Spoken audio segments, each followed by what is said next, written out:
Yo, juste avant de commencer la vidéo, je voulais faire un petit blabla avant.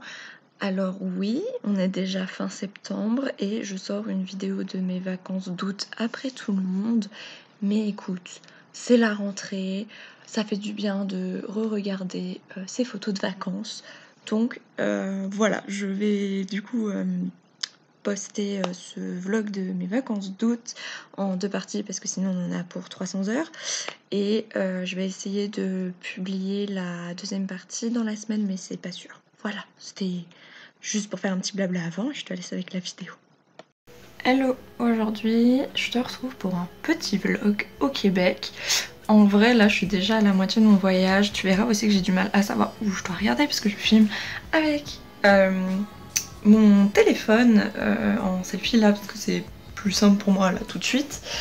Donc j'ai déjà la moitié de mon voyage, mais je me suis dit que ça pourrait être intéressant de te montrer un petit peu le Québec, genre culturellement, qu'est-ce que c'est, qu'est-ce qu'il y a à voir, etc. Puisque je suis en road trip en famille, puisque j'ai mon frère qui travaille au Québec, du coup on est allé lui rendre visite en famille. Bref, du coup on a d'abord commencé par Montréal, ça on commence à connaître parce qu'on lui a déjà rendu plusieurs visites, etc. Et donc, je pense que je vais un peu t'expliquer ce que j'ai pu faire dans les villes, etc. Que j'ai visitées. Et les trucs un peu culturels et cool à faire. Je pense que ça rentre un peu dans le thème de la chaîne pour tout ce qui est art, culture, etc. Et justement, le voyage, c'est quand même quelque chose d'hyper intéressant pour découvrir une nouvelle culture, même si c'est un pays francophone, bah, ils ont quand même une culture assez propre à leur pays et au Québec, donc je trouve que c'est intéressant aussi de voir un peu les différences avec la France. Du coup à Montréal, on est allé au musée d'art contemporain. Ce musée en fait je l'avais beaucoup aimé la première fois quand j'étais venue voir toute seule en fait mon frère. Il y avait la collection permanente qui était ouverte et il y avait une ou deux expos à cette époque, je ne sais plus. Ce musée il est vraiment petit en fait et il y a beaucoup des œuvres qui restent en réserve, ce qui est assez dommage parce qu'ils ont quand même une belle collection et ils pourraient vraiment montrer des artistes québécois contemporains, etc. Mais il était en travaux récemment et du coup quand j'y suis retournée cet hiver en février, il était fermé. Donc j'avais le seum et là il a réouvert sauf que la collection permanente est toujours fermée et il y avait une expo et cette expo était vraiment très petite, elle était quand même intéressante mais je trouve que c'est un musée qui a vraiment... qui aurait vraiment...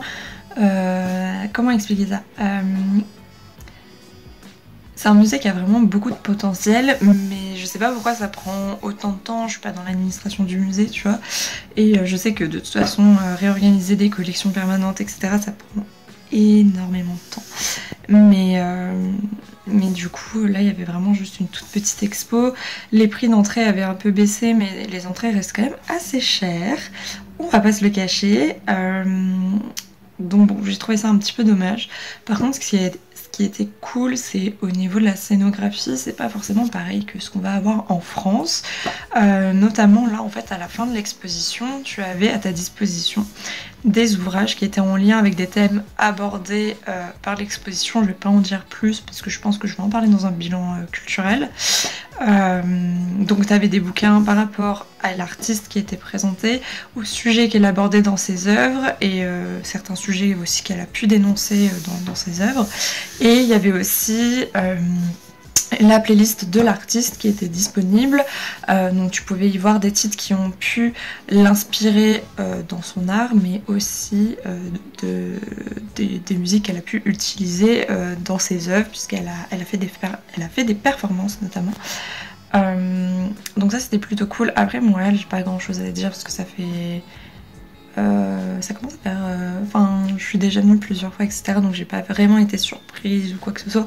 Enfin, Montréal, moi j'aime beaucoup cette ville. C'est une grande ville, très citadine, etc. Les gens sont plutôt cool là-bas. Moi j'ai toujours trouvé ça très très bien. Il y a beaucoup de choses à faire. Donc c'est une bonne ville à explorer. À travers ce vlog qui sera à mon avis en 2 parties, sinon ça va durer trop longtemps, je reviendrai comme ça en face caméra Peut-être que ça sera un autre jour, etc. Parce que j'avais pas vraiment beaucoup de temps, parce qu'on bouge un peu tous les jours de ville en ville. Et du coup je te raconterai un petit peu ce que j'ai fait dans les autres villes, t'expliquer un petit peu ce qui était bien, des trucs à faire, des trucs à pas faire, etc. Et puis voilà.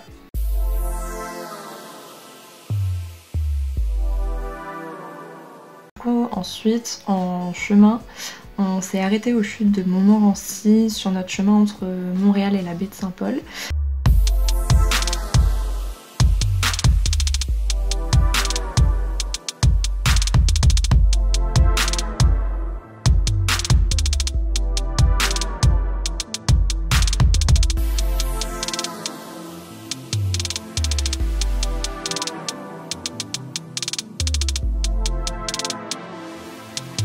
Et moi je te conseillerais les chutes de Montmorency.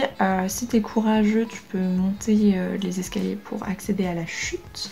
Il y en a beaucoup, mais au moins c'est gratuit. Et si t'as la flemme, t'as pas le temps, ou genre il fait trop chaud et t'as la flemme de monter toutes ces marches, il y a un téléphérique qui te permet de monter tout en haut. Tu peux faire de l'acrobranche, de la via ferrata. C'est ça le... Oui c'est ça hein, le mot. Je suis fatiguée ce soir, bref. Et du coup c'était plutôt sympathique, enfin nous on est allé déjeuner là-bas et voilà, de toute façon tu verras les images. Moi de toute façon j'ai un problème avec tout ce qui est nature, cascade, etc. J'aime beaucoup donc je suis pas très compliquée là-dessus. Ça me dérange pas non plus de marcher pour voir des beaux paysages, etc. Si mes parents voyaient ça, ils seraient choqués parce que quand j'étais petite, je râlais vraiment beaucoup quand on faisait des randonnées. Mais maintenant, c'est vrai que ça va mieux. Ensuite, on est arrivé à la baie de Saint-Paul et il n'y avait pas grand chose à faire au final. Il me semble qu'on est allé à un musée d'art contemporain, mais je ne sais plus si c'était la baie de Saint-Paul ou la Malbaie qu'on a enchaîné le lendemain.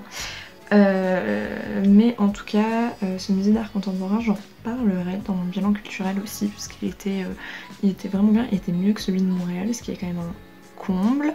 Ce qui était aussi intéressant, c'est qu'il y avait, je crois, je corrigerai, je mettrai une note si c'est pas ça, une sorte de FIAC qui était organisée, sauf que bah, le problème c'est qu'on pouvait pas y aller parce qu'on devait continuer notre chemin et l'heure d'ouverture était trop tard.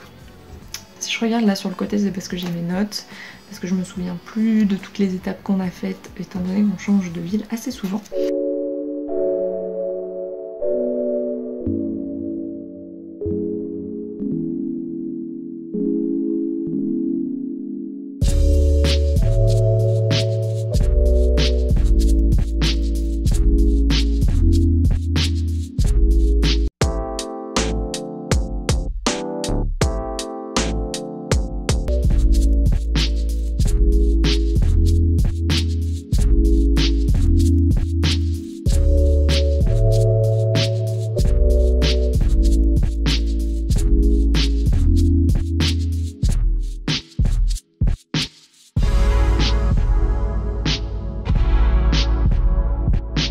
Et ensuite, le week-end, on était allé à Cap au Lest, et ça je pense que je vais te laisser avec les images.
aujourd'hui. On est le 10 ou 9 août. Si je regarde pas la caméra, c'est parce que je me concentre à marcher, parce que je suis en pleine randonnée. Du coup là, on fait la route du phare. Donc on est vers Saguenay, c'est là où il y a un très grand fjord. Donc une très grande étendue d'eau. Je me concentre.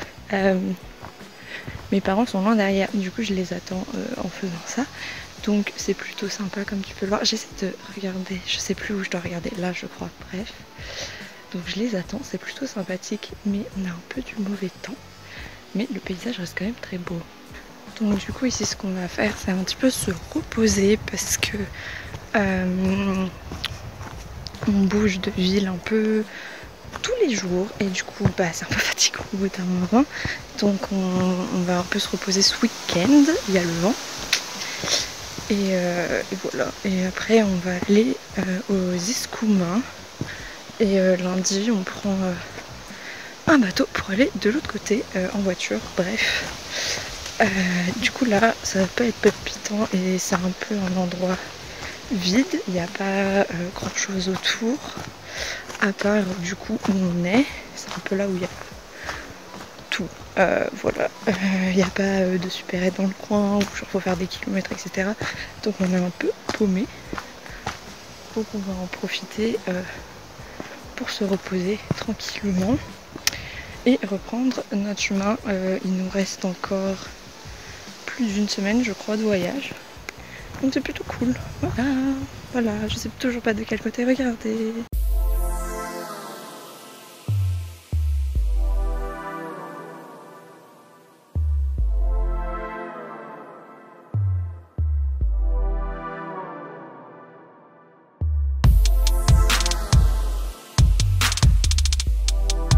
En gros, genre vraiment c'était, le paysage était magnifique, on était dans un espèce de complexe de chalet on va dire, où il y avait vraiment vue sur le fjord, c'était genre hyper beau. Et on était un peu coupé de tout, enfin, dans la ville il y avait genre vraiment rien. Pour accéder du coup à ces chalets etc, on a dû faire 7 km en route sur des graviers. Bon, c'était pas très fun parce qu'on n'a pas un 4x4 donc c'était un peu mouvementé pour y arriver, mais la vue était vraiment magnifique, c'est vraiment nature. Pas de wifi dans les chalets etc, vraiment très... Tu te concentres sur la nature et sur le paysage parce que c'est quand même assez beau à voir. Et non, ça j'ai vraiment beaucoup aimé. Donc là j'ai rien filmé, c'était pour les Escoumins, il me semble que j'ai rien filmé, je ne sais pas, sinon je corrigerai et il y aura ce que j'ai filmé. Et les Escoumins j'ai pas trop aimé parce qu'en fait c'est vraiment une ville qui sert de passage entre les Escoumins et les Trois Pistoles. En fait il y a un traversier, donc un bateau qui amène les voitures d'un point à l'autre pour pouvoir passer de l'autre côté du Québec. Enfin bref, je mettrai une carte parce que même dans ma tête c'est pas très clair. Et du coup en fait c'est surtout connu pour avoir des croisières pour voir la baleine, pour voir des baleines etc. Donc là il y a vraiment toute une route de la baleine avec des centres d'observation sur terre si tu as le mal de mer et que tu peux pas partir sur des eaux directes etc pour aller voir la baleine. Moi je les avais déjà vus l'été dernier donc on l'a parfait et ma mère a le mal de mer donc on va éviter. Donc voilà, donc si surtout t'as envie de voir la baleine etc, c'est voilà dans ces coins, les Escoumins, Cap du Bon Désir il me semble, Cap du Bon Désir etc, c'est là où il y a pas mal de choses. Nous on en a vu quelques-unes depuis la terre, on a surtout vu des rorquals, des petits rorquals et rorquals communs. Je crois qu'on a vu peut-être on a peut-être vu des belugas, je suis pas très sûre parce que c'est sous l'eau donc c'est un peu compliqué. Mais tu peux quand même voir des choses depuis la terre si t'as le mal de mer, je te rassure.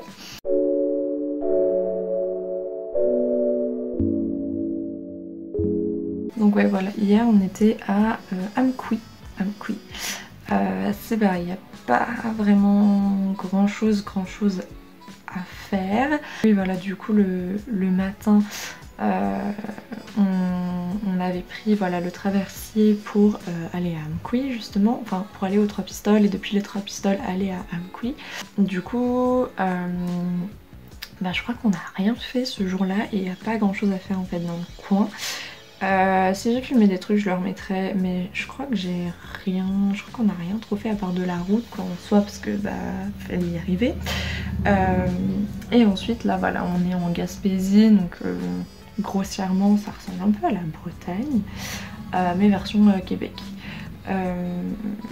Et donc là tout de suite maintenant on est à Percé, donc on a fait beaucoup de route ce matin et en chemin on s'est arrêté dans une ancienne boutique générale qui en fait propose des visites guidées de cette boutique par des comédiens qui sont habillés en costume d'époque, donc des années 20-30.